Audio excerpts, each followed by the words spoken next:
Okay, so this is a video that I've been meaning to shoot for quite some time now, and I think I've even made mention of it in some previous clips, but for whatever reason or another, I've just never been able to get around to it, especially in the past month or so, because I just got back from JRTC. For those of you in the armed forces who know what that is, you can imagine how fun and exciting that must have been to be in the middle of bumfuck Fort Polk and probably one of the hottest Julys on record. But none of that's out of the way, and I'm back home. This is the Kimber stainless ultra carry TLE. It is basically a everyday carry, more compact version of a full size 1911. And yeah, I'll just do a quick review on this before we get into it. Same as always, chamber's clear, there's no magazine in the weapon. All the magazines you see out here are empty. We'll just get into that later. And yeah, maybe a few other talking points about this if my camera can stay in focus.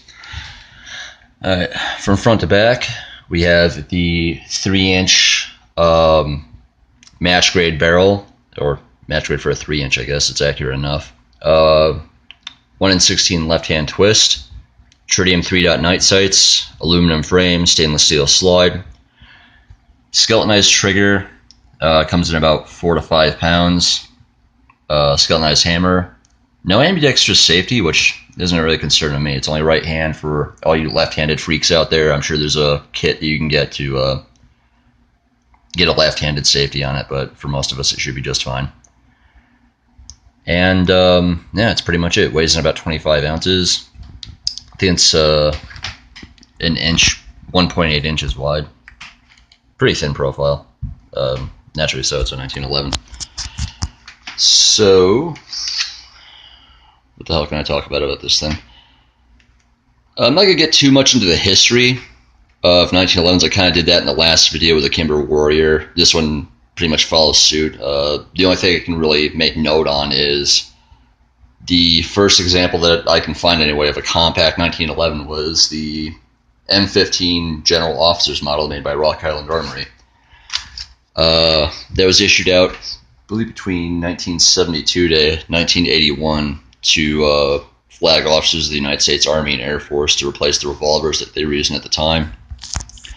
And it was basically just a cut-down full-size 1911 with a 4.25-inch barrel.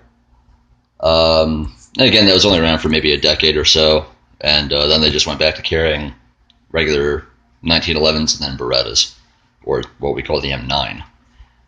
And after that, I'm not really sure when the first civilian model was available to the market for a compact 1911, but they just kind of went on from there, I'm assuming. So, what else can I talk about? Well, during the process of shopping for this gun, a lot of the negative reviews, I guess I was hearing, between a full-size 1911 and a short barrel 1911, and the reliability issues that would come up from having a compact model, or just short barrel pistols in general, the loss of velocity that people tend to get hung up on. As far as the velocity loss, as I mentioned before, there are people that will actually carry a full-size handgun or full-size 1911 because they really do get that hung up on the 100 feet per second that you might have to sacrifice going to a shorter model. And for me, that's never been a real deal breaker. I mean, I don't really get too concerned with all the geeky technical features about a handgun anyway. I'm typically more of a rifle guy, so long range shooting, ballistics and stuff like that, I can get kind of nerdy into that subject. For a defensive carry gun, I really don't believe if I had to use this in a defensive manner that I would notice the difference between 100 feet per second loss between the 5-inch model and the 3-inch model of this gun. And I don't think the person that I'd have to be using this against, if it ever came to that, would be able to notice either. Now, as far as reliability, I've never actually seen an example or a clip, a comparison between like the full-size models and these compact models, and whether or not these actually go to failure. I believe it's something to do with the slide having less weight or less mass, and will fail to go into full battery, or the recoil spring, because it's shorter, it's not as strong. My personal experience with this, and again, your results may vary, I have never had an issue with this pistol. The only thing I've noticed is when you're using certain magazines, particularly the ones that are actually longer and don't sit flush with the bottom of the gun, may make contact with the slide when reloading a new magazine in, and it'll fail to go into full battery then.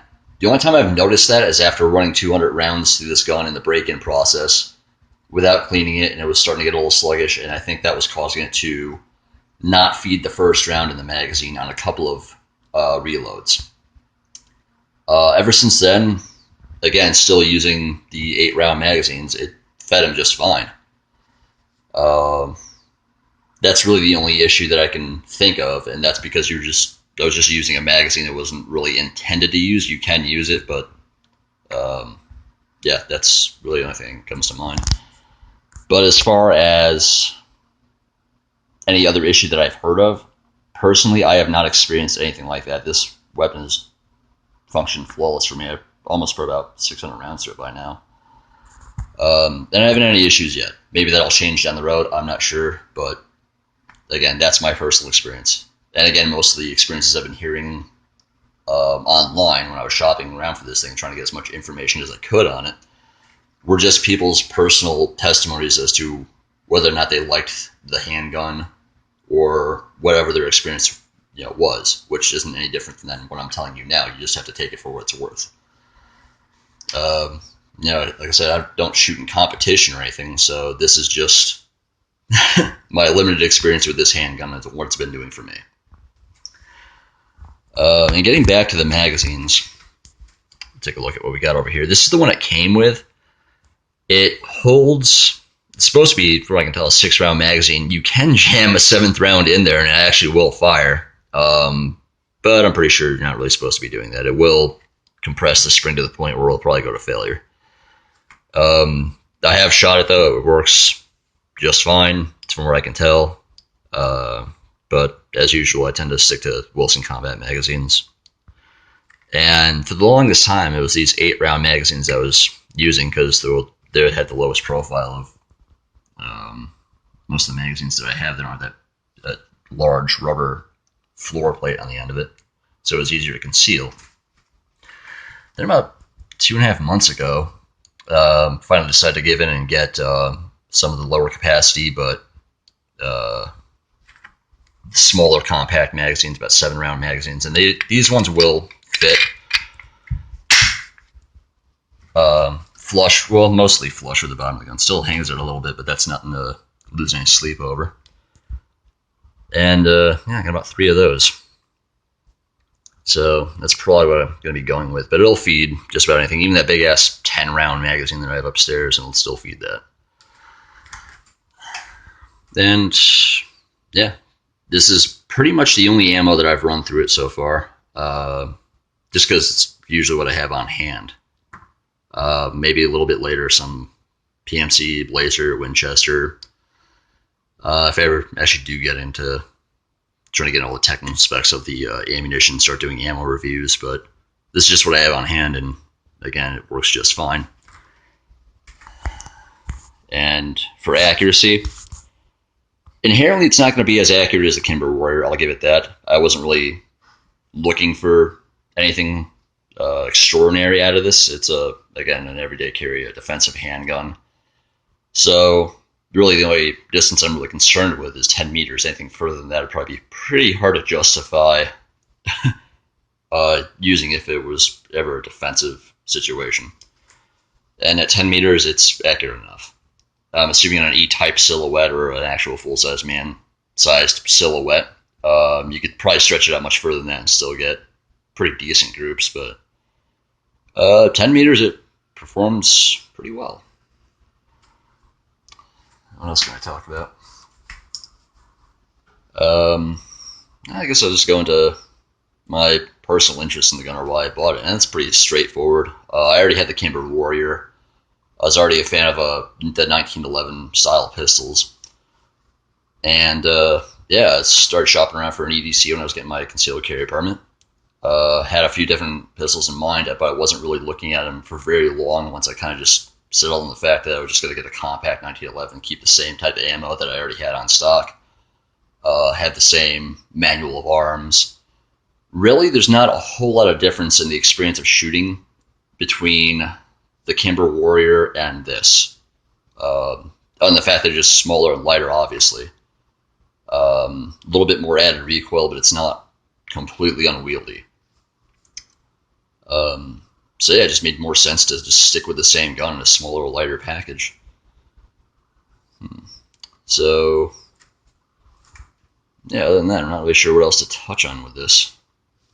But one thing I would like to start getting into, if I do have the time to, again, this is literally just all off the cuff, things I'm doing either in my basement or my dining room. But I wouldn't mind getting into doing ammunition reviews if I can find the resources to do so. I like ballistics gelatin, whether it's homemade or actually bought off the internet, or yeah, just kind of stuff like that.